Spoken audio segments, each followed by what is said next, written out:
бригады Чилым-Чилдум-Он.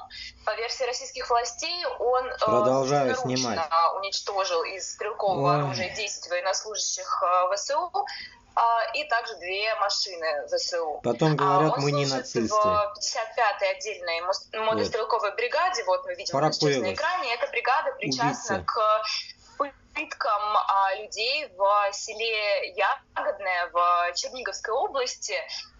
Я думаю, мы все помним это ужасное военное преступление, когда в течение преступление месяца в Буче около на параде 9 мая. мирных жителей, среди них Герои. был 6-месячный ребенок. Херовые и герои. Самому старшему было 93 года. Их держали в подвале. Их держали в подвале школы, и за этот месяц 10 пожилых людей скончались.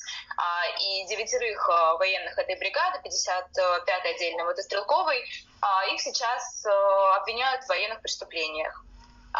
Также за Путина